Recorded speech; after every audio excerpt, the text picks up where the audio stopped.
Buenos días, mis queridos hermanos. El amor de Dios y la gracia de nuestro Señor Jesucristo sea para todos ustedes. Comenzamos un día más en el estudio poderoso de las Escrituras. El título de hoy es El Obispo. Hace muchos años, probablemente más de 30 años, tuve un sueño. En realidad, no sé si fue un sueño o estaba medio dormido, estaba entre despierto y dormido. Pero sí sé que sucedió algo. De momento, oí una voz que me dijo: como envié a mi apóstol Pedro, te envío a ti. Y de momento sentí que algo entró en mí,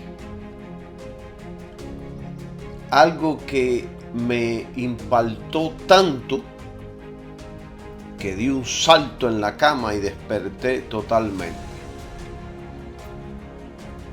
Yo, por supuesto, no me estoy comparando con el apóstol Pedro. Dios me libre de esa altitud.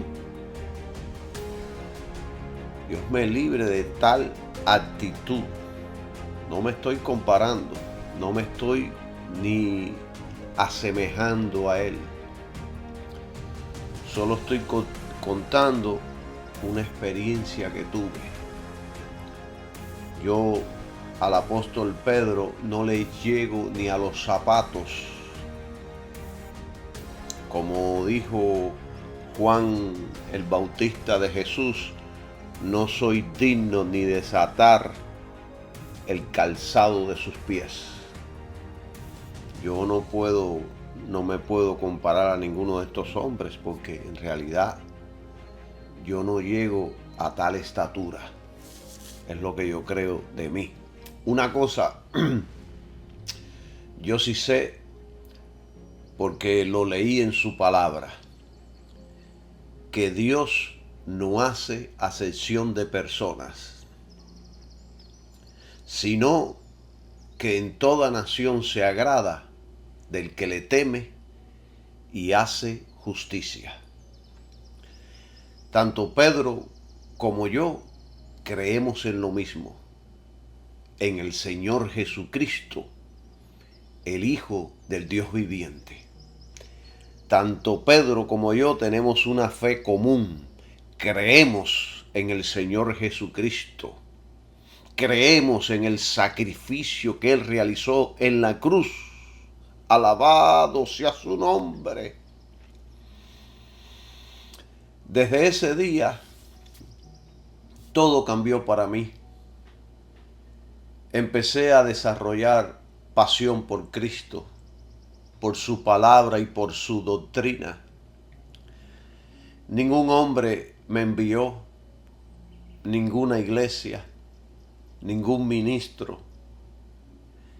Empecé a trabajar y a obrar predicando y enseñando en todo lugar donde iba. Yo desde ese día sentí una capacidad espiritual que entró en mí.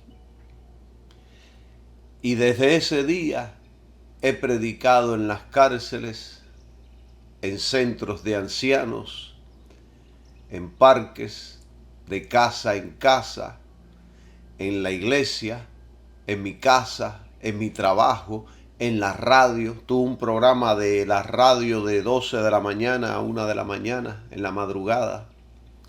En la televisión, en auspicios, en las redes sociales, en 1000 lugares, en centros de drogadictos. Siempre he puesto el nombre de Cristo en alto.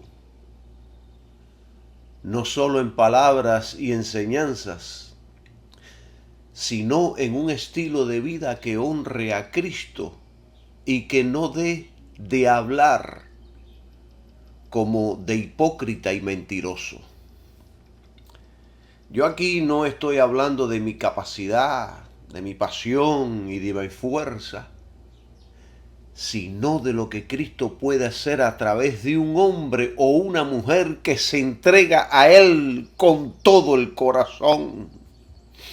Así sea la lacra más grande del mundo, así sea la escoria más sucia del mundo, si se entrega a Cristo, Cristo puede hacer maravillas, portentos en sus vidas, porque poderoso es Dios para poder hacerlo.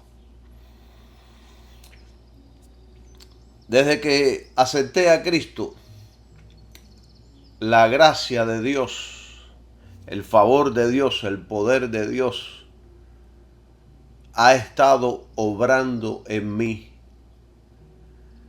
No porque yo sea especial, en mí no hay nada especial, soy pecador, arrepentido igual que todos, soy hombre de carne y hueso que va al baño.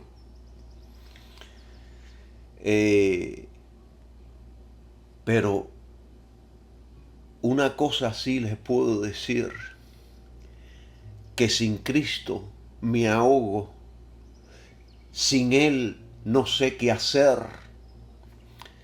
Es su gracia, su amor, su poder, su bendición que está operando en mi vida y vivifica mi cuerpo y lo habilita para que pueda servirle. Y Dios lo hace con todo aquel que sinceramente cree en su Hijo Jesucristo.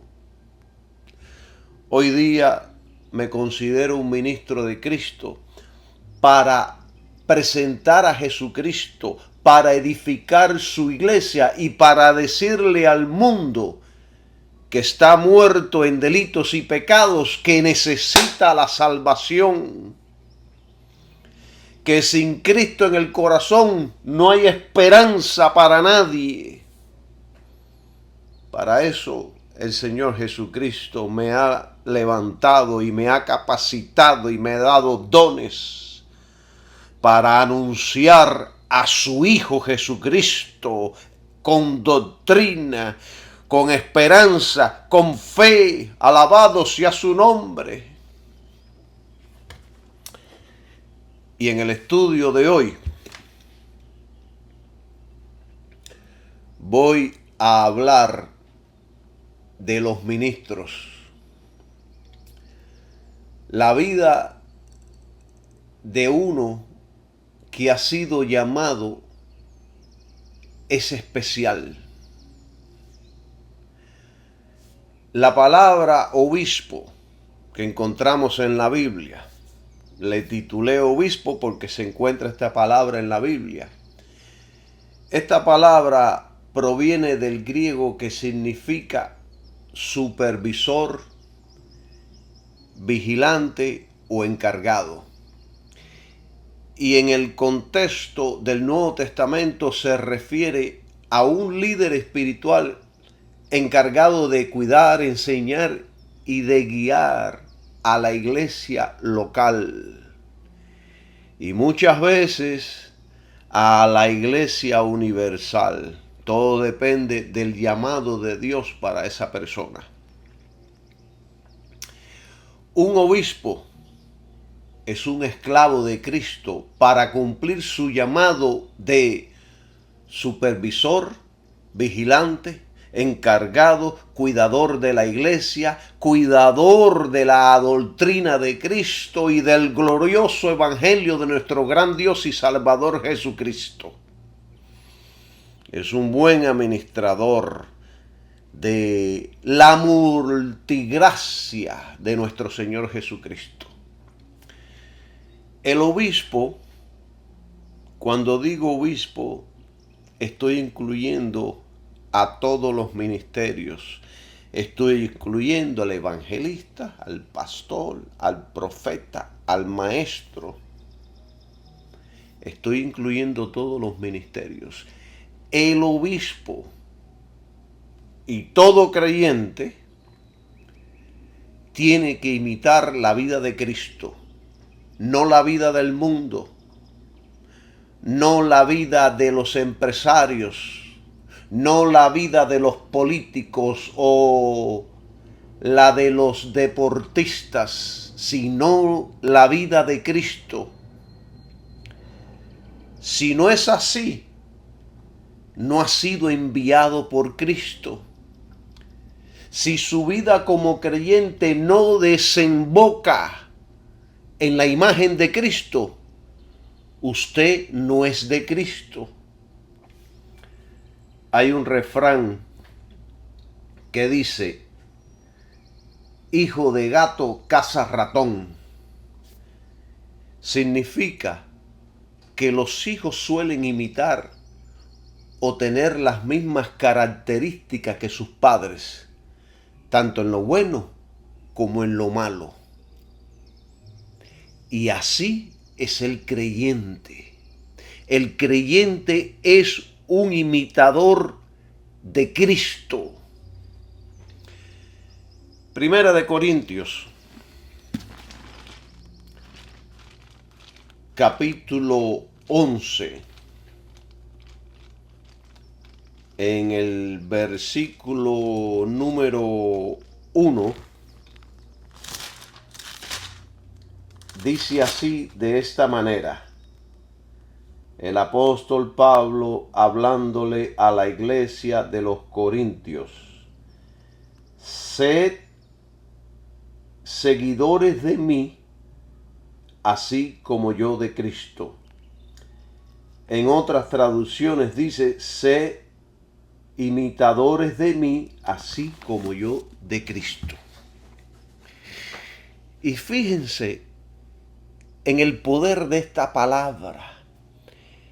Escuchen el poder tan maravilloso de esta palabra, que Pablo no dijo: imiten mi éxito o imiten mis logros terrenales, sino mi imitación de Cristo.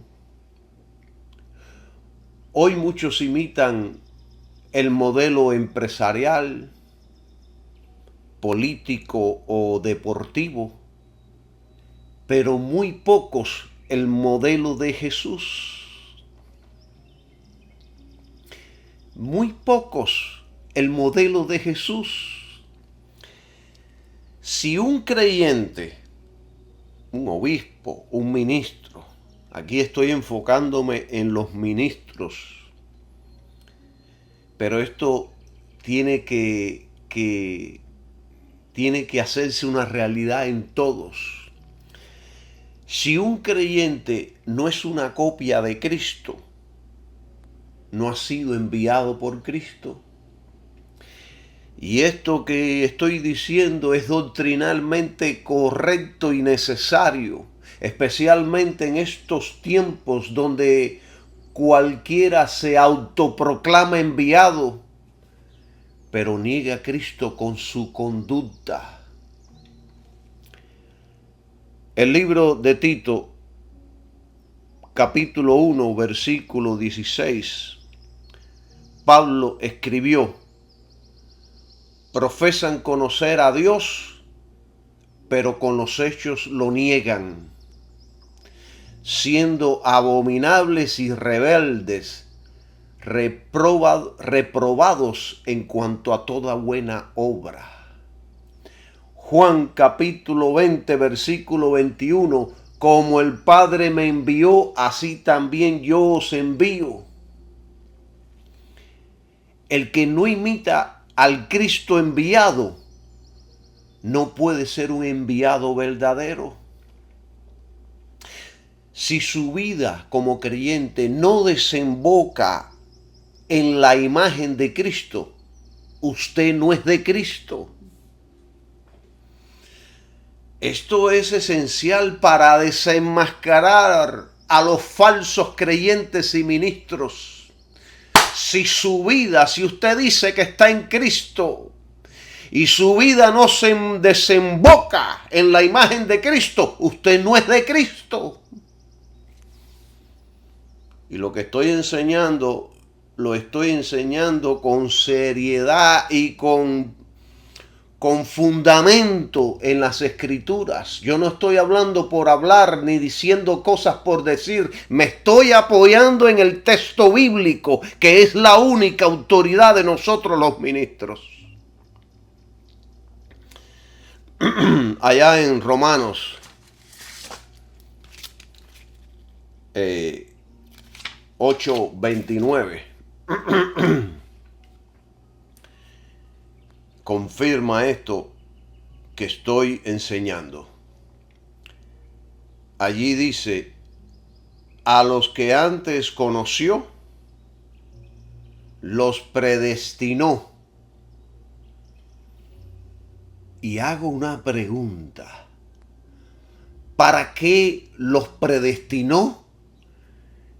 El versículo bíblico sigue diciendo: para ser hechos conformes a la imagen de su Hijo.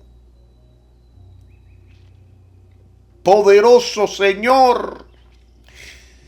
Si esa transformación no ocurre, algo está mal. No importa cuánto sepa, cuánto predique, cuánta influencia o dinero tenga.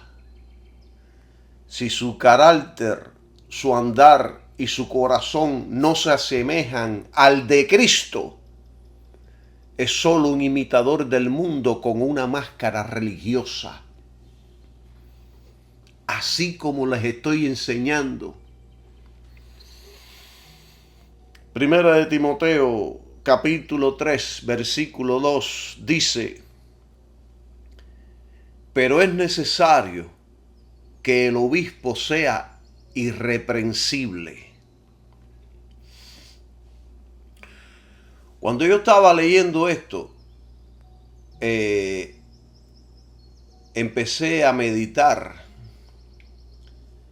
sobre esta palabra, sobre este versículo, sobre esta frase.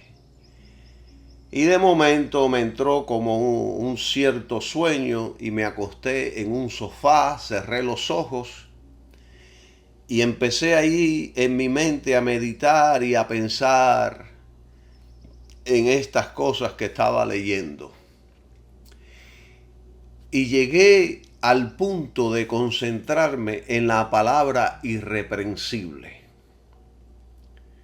Y entonces yo mismo me hice una pregunta: ¿qué significa esta palabra? Significa que no pueden existir pruebas de ninguna acusación contra un ministro. Significa que hay que vivir una vida intachable.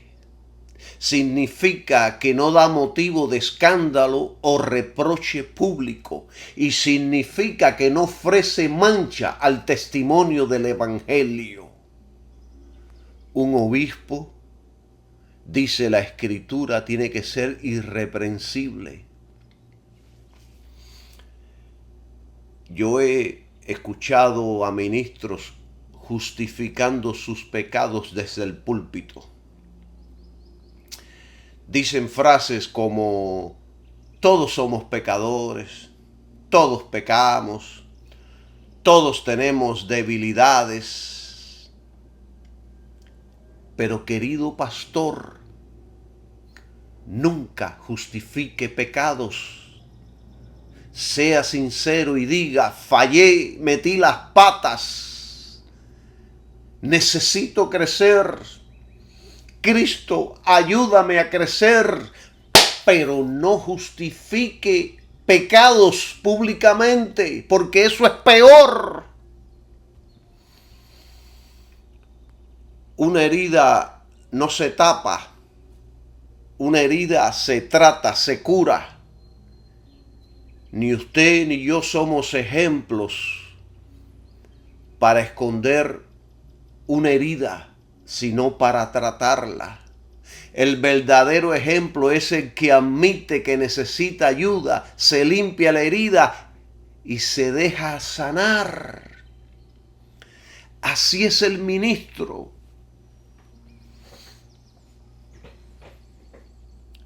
Así es el ministro que justifica su pecado desde el púlpito. En vez de reconocerlo, lo esconde con frases como todos pecamos o todos tenemos debilidades. Pero eso no es humildad, es contaminación espiritual. Esto no ayuda a nadie, sino que debilita el estándar de la santidad. Lo correcto sería decir, hermanos, fallé, no tengo excusa, necesito más de Cristo, estoy en el proceso, no soy un rebelde, pero tampoco quiero engañar ni me quiero justificar. No se justifique de sus faltas y errores y pecados, tampoco le eche la culpa a nadie. Alabado sea el nombre de Jesucristo. Esto no quiere decir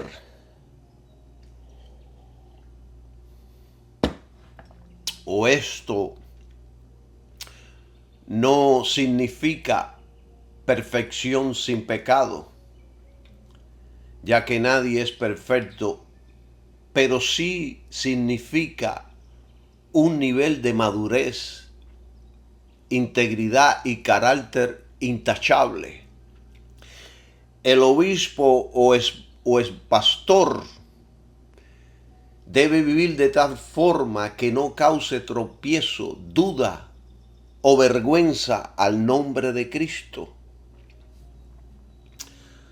Pablo enseñó a los romanos, allá en Romanos capítulo 6, versículo 14, algo muy poderoso que yo siempre he predicado sobre esto. Y él dijo, porque el pecado no se enseñoreará de vosotros, pues no estáis bajo la ley, sino bajo la gracia. Esto no significa que el creyente no pueda pecar, sino que el pecado no tendrá poder legal ni autoridad espiritual sobre un creyente. Bajo la gracia el creyente tiene acceso constante a la victoria mediante el Espíritu Santo. Pero esa victoria solo se recibe cuando la fe está correctamente ubicada en Cristo y en el sacrificio de la cruz. Allí es donde viene todo el poder de Dios para que el pecado no tenga dominio de nosotros. El pecado no es su Señor es Cristo, y Cristo nos hizo libres para que podamos servir a Dios. No somos perfectos, pero bajo la gracia, el pecado ya no reina ni gobierna como antes. Cristo lo destronó allá en la cruz del Calvario. Cristo no murió simplemente para salvarnos del infierno, sino para liberarnos del poder del pecado. Por lo tanto, la gracia no es una licencia para pecar, sino el poder divino para poder vencer. Alabado sea el nombre de Cristo. Puede que algún día resbalemos. Puede que algún día haya una caída. Pero el verdadero creyente tiene en sí una vida que odia el pecado, no lo excusa ni lo justifica. El verdadero creyente odia el pecado. Él no se levanta por la mañana pensando en qué pecado va a realizar. Él quiere agradar a Dios en todo. Él nunca quiere pecar. Él quiere ser fiel a Dios, pero en el camino pueden suceder cosas. La gracia no es la excusa para vivir en pecado, sino la motivación más grande para vivir en santidad. No estamos libres para pecar, estamos libres para obedecer. ¿Entienden? Yo constantemente en mis oraciones privadas le pido a Dios que me libre de mí mismo, que me libre de mi carne, que me libre de caídas, que me libre de debilidades, que me mantenga firme, que me mantenga honrando su nombre, honrando el Evangelio, que me mantenga siendo un ministro fiel, genuino, que no justifique el pecado, que le dé honra a Cristo en palabra, mirada, conducta, estilo de vida, todo el tiempo. Alabado sea el nombre de Jesús, mi Señor. Somos libres, pero libres para obedecer, no para justificar nuestras debilidades. El escritor John Owen escribió: el pecado en el creyente es como un enemigo escondido. Puede luchar, puede atacar, pero ya no tiene trono, ya no reina. El Espíritu Santo pelea contra él continuamente. El creyente aún lucha, pero el pecado perdió el dominio. No somos perfectos, pero tampoco somos esclavos. Por eso es que el pecado ya no nos puede dominar. Ya Él no está en el trono, ahora está en el trono de nuestro corazón, Cristo, el Todopoderoso. George Williams dice, comentando sobre Romanos capítulo 6, él escribió y dijo: la gracia de Dios no nos pone por encima de la ley moral, sino por encima del dominio del pecado. A través de Cristo ahora tenemos una nueva vida que no tolera al viejo amo. La gracia no tolera el pecado, lo destrona, no lo encubre, lo vuelve enemigo. Gloria sea el nombre de Jesús. Y la Biblia da que en sus escritos dice: el pecado no tiene derecho sobre el creyente que permanece bajo la gracia. La justicia de Cristo ha sido imputada y el creyente está llamado a vivir conforme a esa nueva naturaleza. La gracia, por lo tanto, no ignora el pecado, lo reemplaza con poder para vivir en santidad. Todo esto está muy poderoso. Así que el ministro y todo creyente debe vivir una vida santa, especialmente el ministro, porque un obispo, un pastor, un ministro representa a Cristo ante la iglesia y ante el mundo. Un ministro, un obispo pastorea almas, lo más valioso que Dios tiene en la tierra. Un ministro es un ejemplo visible del Evangelio. Es luz en este mundo, no es tinieblas. Es luz, alumbra, indica, señala el camino, nos guía. Ese es un ministro. Y yo espero que muchos ministros escuchen este mensaje para que tomen muy en serio su llamado. Un obispo es marido de una sola mujer. Todo esto que yo estoy enseñando no son mis ideas, no son mis mandamientos, están allá en Timoteo.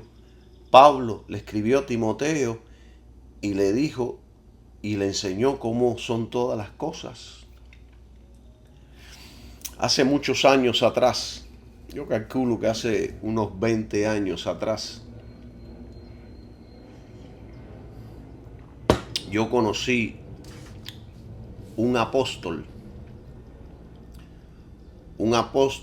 de estos modernos aquí en Miami, que enseñaba que un ministro puede tener varias mujeres. Y muchos ingenuos hermanitos, siguiendo a este apóstol, cayeron en adulterio y en fornicación. Porque un apóstol, el ungido, les enseñó que no era pecado.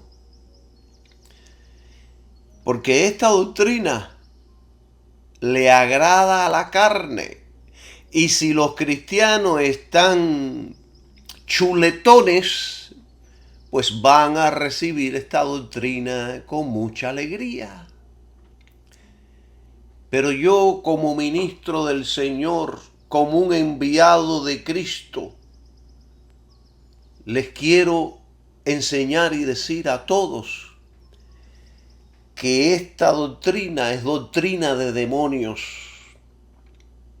Estas enseñanzas corruptas no vienen del cielo, vienen del infierno. Es un evangelio según la carne. Esta doctrina le agrada a la carne y Romanos 8:8 dice, los que viven según la carne no pueden agradar a Dios.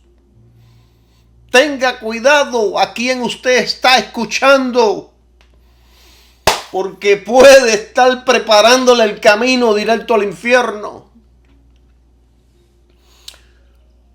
Un ministro que enseña que el adulterio no es pecado, no es un ministro de Cristo, sino un agente del diablo, porque va en contra del mandamiento de santidad, en contra del mandamiento de la Biblia.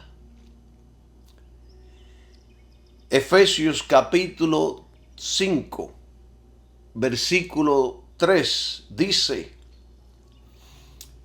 pero fornicación y toda inmundicia o avaricia, ni aun se nombre entre vosotros como conviene a santos. Esta es la doctrina apostólica. Bueno, ya han pasado los años y ya no se escucha de este supuesto apóstol. Dios lo puso en el anonimato, lo sacó del escenario porque estaba enseñando falsa doctrina. El líder que justifica el pecado sexual está bajo el control del pecado. El Espíritu Santo jamás aprueba lo que Cristo condenó. Y muchos son guiados por espíritus engañadores, no por el Espíritu Santo. El hombre que tome la gracia de Dios y la convierte en licencia para pecar, no ha conocido la regeneración, no ha nacido de nuevo, porque la verdadera fe produce obediencia. Si tú me dices que eres un hombre de fe, pero eres un desobediente y practicas por deporte, tú no tienes una fe verdadera. tu fe está corrupta. Tu fe no es de Cristo. Usted no está injertado en el cuerpo de Jesucristo. No me vengas con cuentos que yo conozco la Biblia. Cuando un líder cae y enseña que esto es aceptable, está llevando a otros al infierno. El escándalo de la iglesia no es el pecado, sino la justificación del pecado. Ahí donde la cosa se pone seria. No justifique nunca su pecado. Sea genuino, sea real, hable tal como son las cosas. Sea sincero. ¿Por qué creen ustedes que Dios decía que David era conforme a su corazón? Porque David era sincero. Amaba a Dios de corazón, cayó en pecado, ofendió a Dios y dijo, tú eres justo.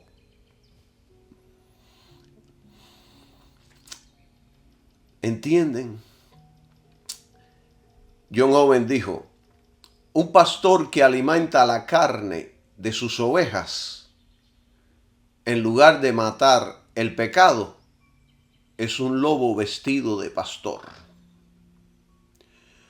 George William escribió, cualquier enseñanza que debilita la santidad es enemiga de Cristo.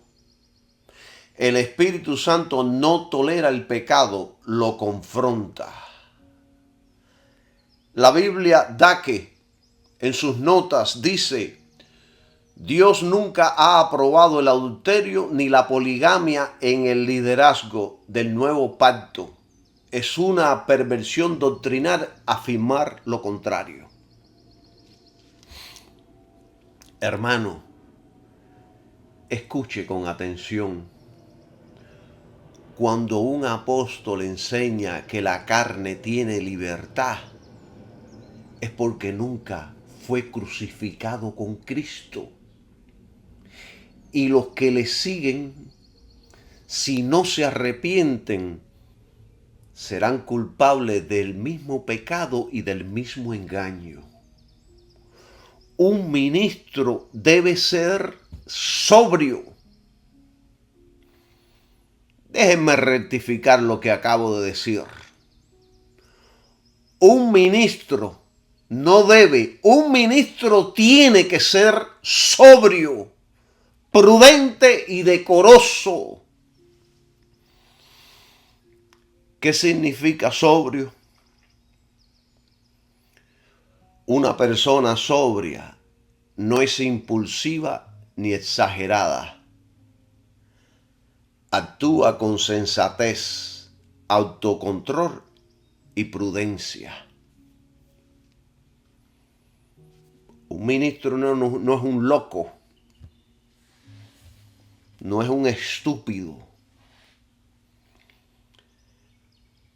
Un líder sobrio piensa antes de hablar y actúa con responsabilidad.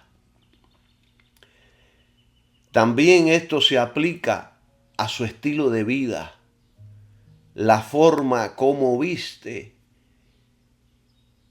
que no está buscando ostentación. Les doy un ejemplo. Hay gente que comentan ahí en las redes sociales y dice, vestía de manera sobria, sin llamar la atención. Así debemos ser los creyentes, tanto hombres como mujeres. Una de las estupideces que hace Hollywood es estrenar los mejores y más costosos vestidos para impresionar. Y pasan así, y vestía de tal manera, y el otro vestía de tal manera, y algunos se visten de una manera que parecen pájaros voladores. Y hoy día hay ministros que visten de tal manera que parecen homosexuales. Se ponen unos pantaloncitos con las nalguitas apretaditas que parecen palomas, si no son palomas. Hoy mismo, hace unos días lo vi y lo volví a ver hoy. Un pastor predicando desde un púlpito, vestido de mujer y enseñando, para dejarle saber a su iglesia que él no está contra la homosexualidad. Esto es abominación. Esto es una falta de respeto al Evangelio de Cristo. Es una falta de respeto a Dios, a Cristo y un insulto al Espíritu Santo. Fíjense hasta dónde ha llegado la iglesia. Lo que vi no es simplemente parte de la cultura actual, sino que es apostasía descarada. Y todo esto tiene que ser confrontado con la palabra de Dios sin miedo y sin rodeos. Y eso es lo que hago por medio de estos estudios. Eso es lo que hago cada vez que converso con alguien, cada vez que discuto con alguien. Yo pongo en alto la palabra de Dios, no la cultura del tiempo. La cultura del tiempo está endemoniada. Un ministro tiene que exponer todo esto con autoridad espiritual, aunque nos amenacen y nos quieran demandar.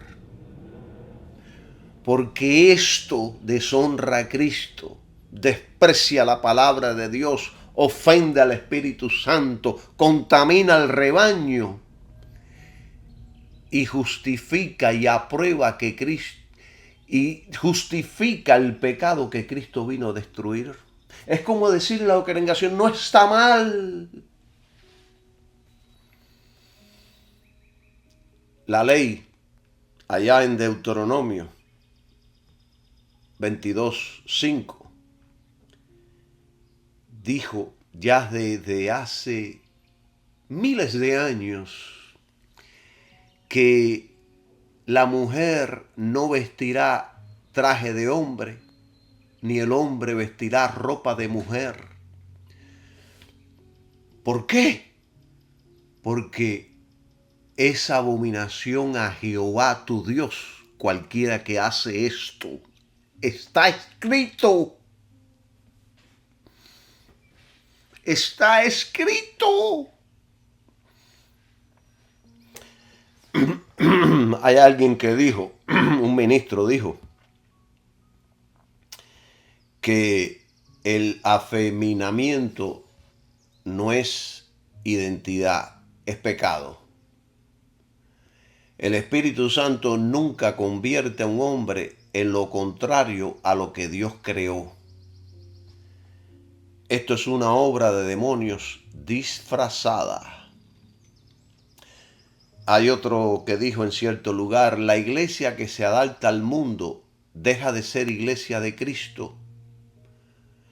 No estamos para complacer sensibilidades carnales, sino para hacer luz en la oscuridad. John Owen escribió, el espíritu de santidad nunca guía a un hombre a corromper el orden natural empleado por Dios. Cuando el púlpito justifica el pecado, se ha vendido al diablo. George William escribió, una iglesia sin santidad no es la esposa de Cristo, es una ramera religiosa. ¡Ay, bendito Jesús! Dake en sus notas dijo, los afeminados y homosexuales deben arrepentirse, no ser afirmados en su pecado, cualquier pastor que lo celebre será juzgado junto a ellos. Estos sí son hombres de Dios, no los buchiplumas nada más, no los pajarracos que tenemos hoy en muchos púlpitos. Vestirse de mujer para predicar es burlarse de Dios. Es disfrazar el pecado con ropa de gracia. Y prostituir es prostituir el altar del Señor. El altar no es lugar de espectáculo, sino de santidad.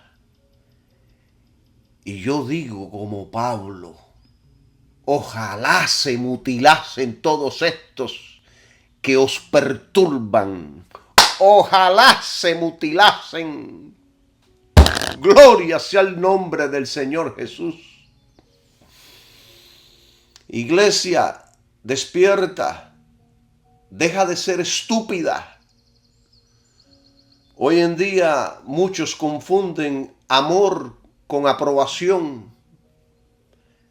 Pero el verdadero amor advierte, corrige y llama al arrepentimiento. Si un pastor justifica la perversión, no es pastor de Cristo, es embajador del infierno disfrazado de misericordia. Y si usted está en un lugar así, corra por su vida, salga corriendo de esos lugares y sacúdese el polvo de sus pies. Y nunca más regrese a ese lugar, porque es una sinagoga de Satanás. Así como usted está escuchando. Estoy bravo contra todos estos delincuentes. Sí que estoy bravo. Así que, mis queridos hermanos y amigos, la sobriedad es una cualidad requerida para los líderes espirituales y para todo creyente,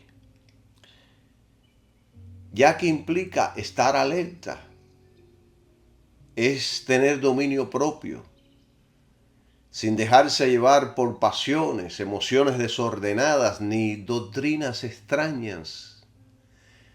La sobriedad es señal de madurez espiritual. Los ministros debe ser un hospedador apto para enseñar.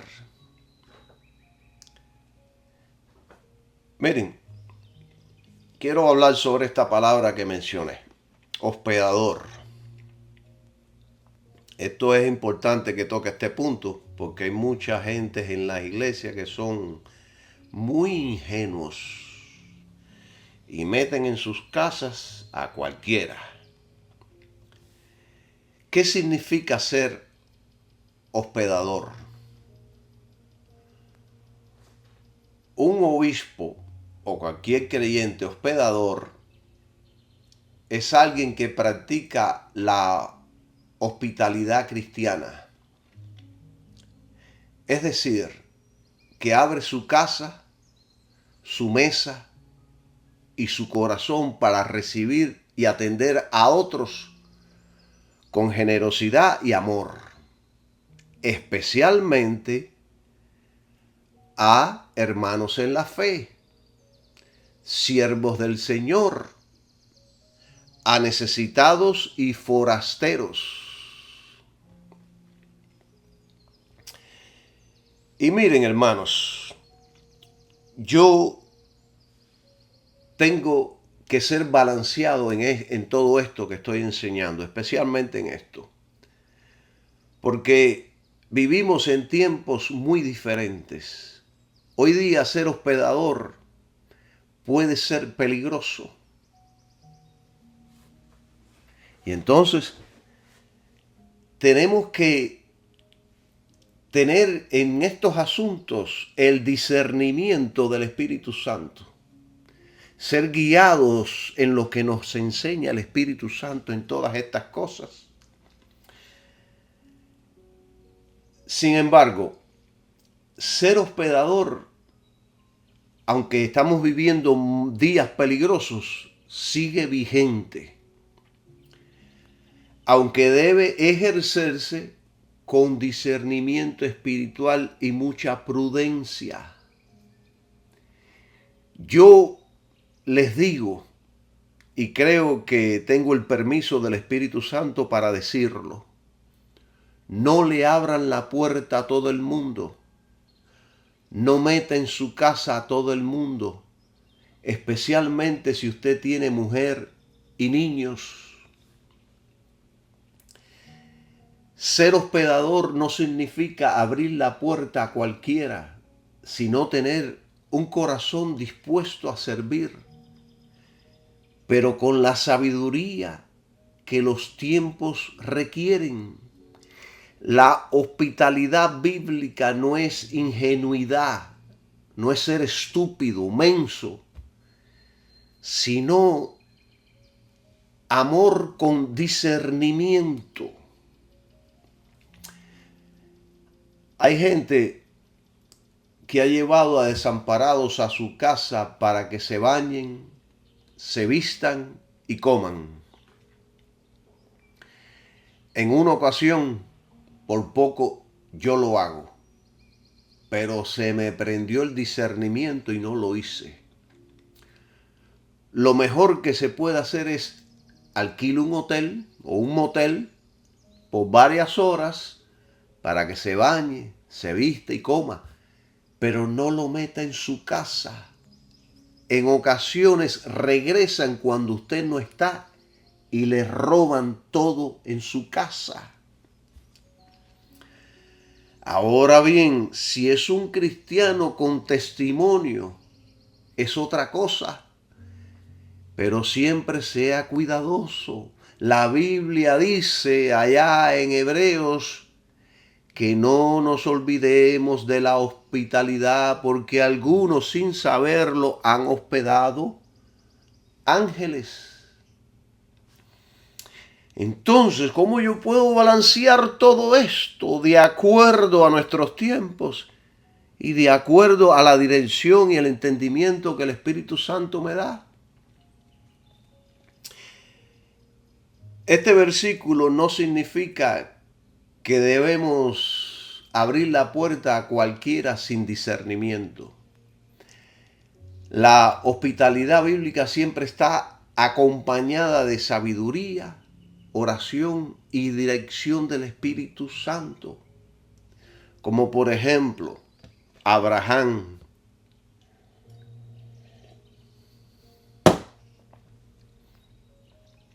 Él reconoció algo especial en estos hombres que fueron a visitarlo y los recibió, les preparó comida, les lavó sus pies. Esto no era ingenuidad, era discernimiento. Y algunos sin saberlo han metido el diablo en su casa. Sea sabio. La casa del creyente es un altar, no es un hotel espiritual. Abrir las puertas sin oración y sin dirección puede abrir portales espirituales destructivos. Miren, muchos hogares hoy están arruinados porque dejaron entrar espíritus disfrazados de personas. Así que la hospitalidad no es dejar que cualquiera se siente en su mesa. Es discernir quién tiene permiso espiritual para entrar en su ambiente de paz.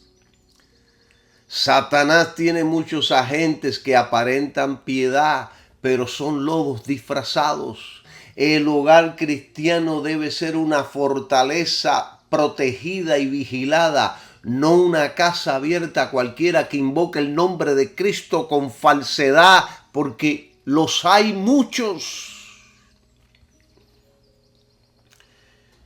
En una ocasión, ya hace muchos años, yo le di alojamiento en mi casa a una señora mayor de una señora, ella tenía como unos 60 años.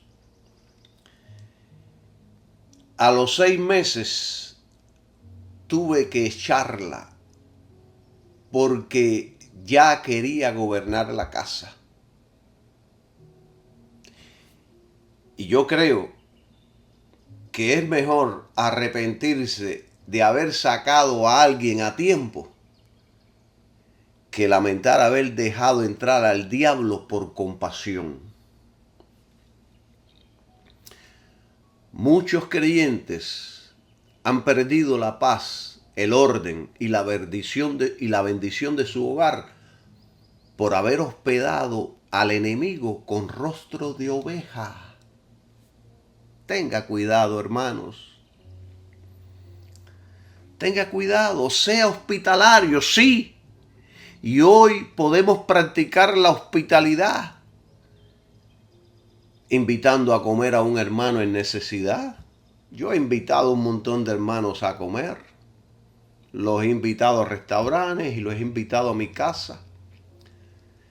Alojar a un siervo de Dios verdadero en tu casa, solo por 2 o 3 días, ya después de eso apesta. Asistir con transporte, ropa o ayuda práctica a creyentes y aún a inconversos, pero siempre con los ojos abiertos. No se duerma, no sea ingenuo. No solo dar techo, es dar cuidado, atención, respeto, dignidad cristiana, afecto. Gloria sea el Señor. Estamos hablando aquí especialmente de los ministros, pero se puede aplicar todo esto. Todo esto se aplica también a todos los creyentes. Miren, una de las cosas principales también, y si usted quiere más información sobre todo esto, usted puede ir ahí a Timoteo, 1 Timoteo capítulo 3 y habla sobre todo esto que yo les estoy enseñando. Y una de las cosas que un obispo o un ministro y que dice Pablo y que enseña Pablo ahí es que el ministro no debe ser dado al vino ni a la codicia. Fíjense, un ministro no puede ser borracho ni codicioso. Un ministro del Señor no puede ser ni borracho ni codicioso. Y aquí esto se pone más serio, porque hay ministros que son borrachos. Hay ministros que han predicado de los púlpitos borrachos y endrogados.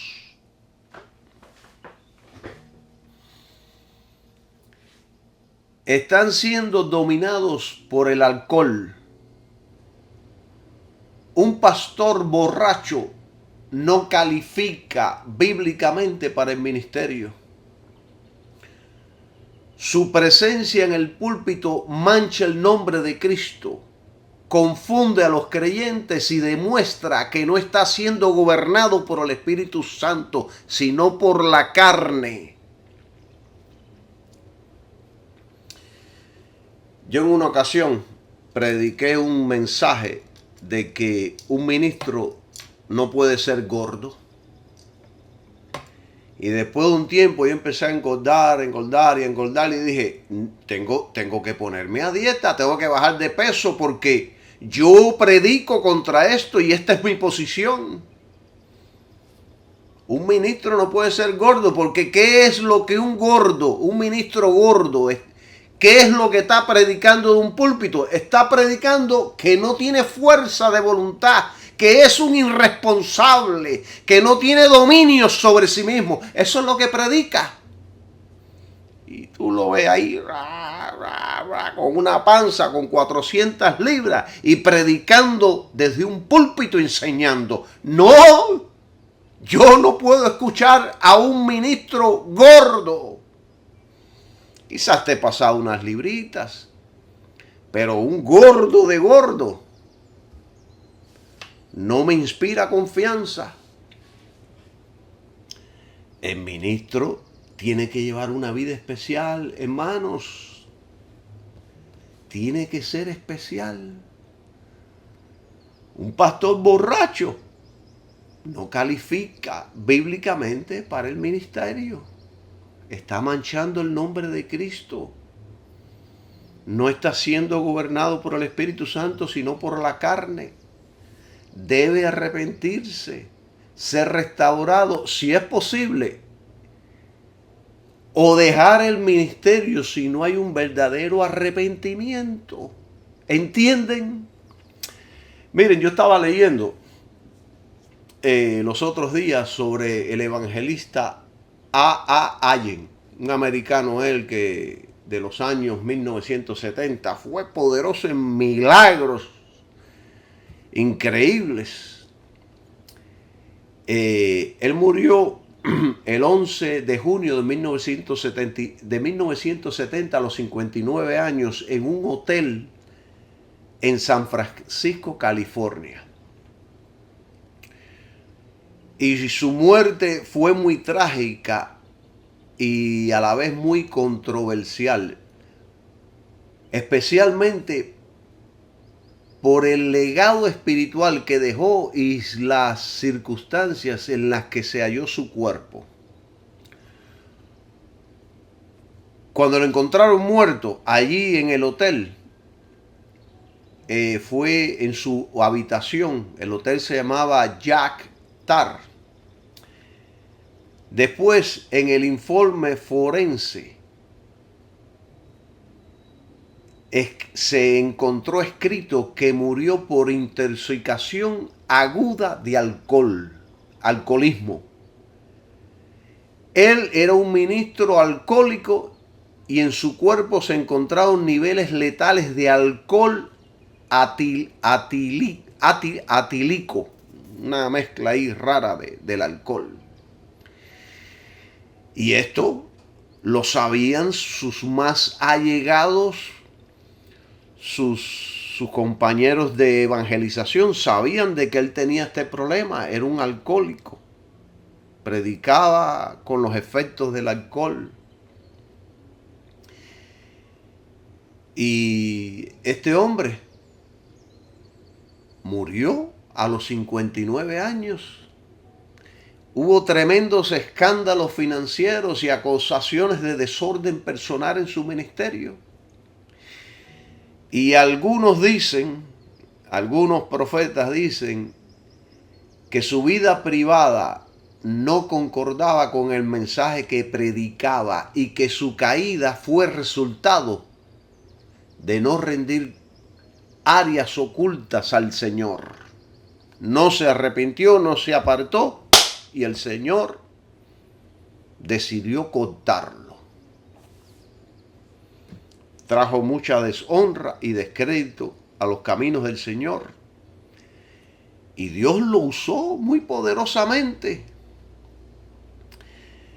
John Owen advirtió que si un ministro no crucifica el pecado crucificará su ministerio. Así que, mis amados hermanos, no basta con tener dones, es necesario tener carácter y vivir en comunión real con Cristo hasta el final. Usted tiene que ser dueño de su casa. Usted tiene que gobernar bien su casa.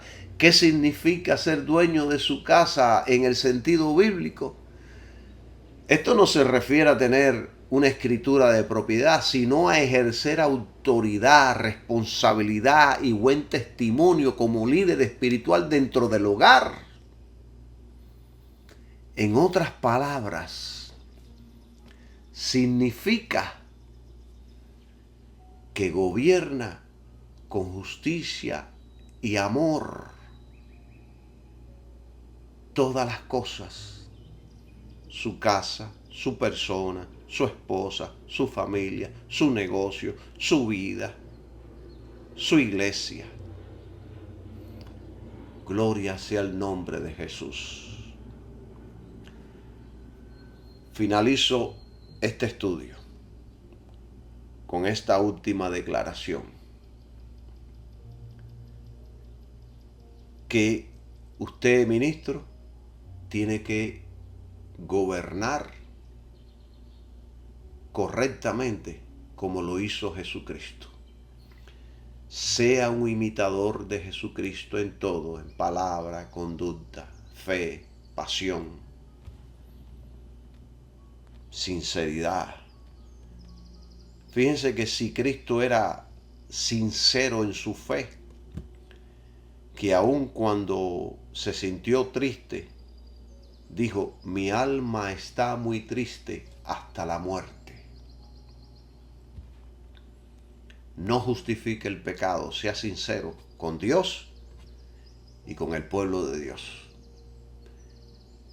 En la próxima vamos a seguir hablando sobre esto, de los obispos, y sé que será de bendición para todos. Que el Señor los bendiga y que tengan un maravilloso día. Padre, te pido en el nombre de Jesús que edifiques y fortalezcas a todos mis hermanos. Que el Espíritu Santo les dé fuerza en su interior por medio de tu Espíritu. En el nombre de Jesús. ¡Amén!